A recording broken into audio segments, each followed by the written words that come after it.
Welcome to City Grilling. My name's Rob Bohr. This episode, it's a cool fall day and I went out to the garden, harvested a whole bunch of my jalapeno peppers. So I thought, you know what, I'm gonna make some candied jalapeno pepper, I don't know what to call them, peppers, right?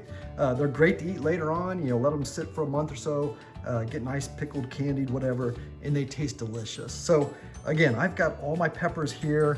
To do this, I like to slice them up. I'll peel off or break apart the stem there.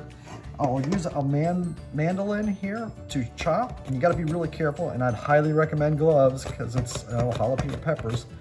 So I'm gonna go down to about an inch here, stop, make sure I don't wanna hit that blade because that's super sharp. So I'm gonna use my little protector here and finish chopping that pepper just like so. What's left of the pepper, you could discard it. I sometimes will just cut it just like this. If that stem part's not very hard, just go ahead and cut it up, throw it in with the rest, and you're ready to go. I have to finish the rest of these before we get into the sauce, the candied sauce, and finish up the peppers here, and we'll be back shortly. All right, I have my candied sauce ready to put in the jalapenos here in just a second. That's some apple cider vinegar, turmeric, celery seed, and wow, yeah, like 6 cups of sugar because this is a double batch. Also have our canning jars ready to go, heating up, and of course my jalapenos. Okay, my candied sauce is ready. It's come to a boil. It's boiling up pretty fast here, so I got to get my peppers in there quick.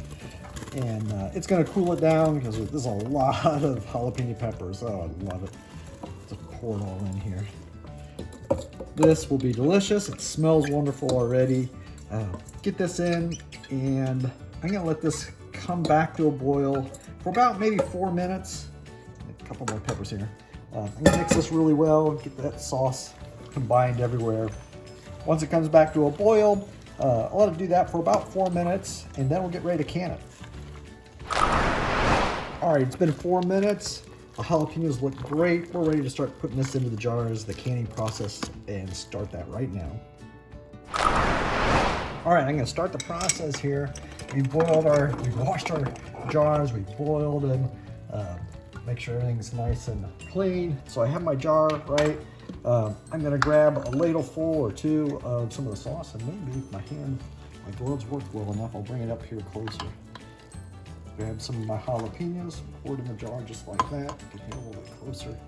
Might be about 2 scoops here. Something like that, right? Pretty full, looks good. I'm gonna go ahead and grab a lid. I'm gonna place it on here and just seal this back up, like so. We'll put these in a boiling water bath canner, and it's gonna pop the lids, and it's good for months, right? So we'll finish the rest and enjoy making this jalapeno candied, I don't know, jalapeno candied jalapenos. All right, thanks.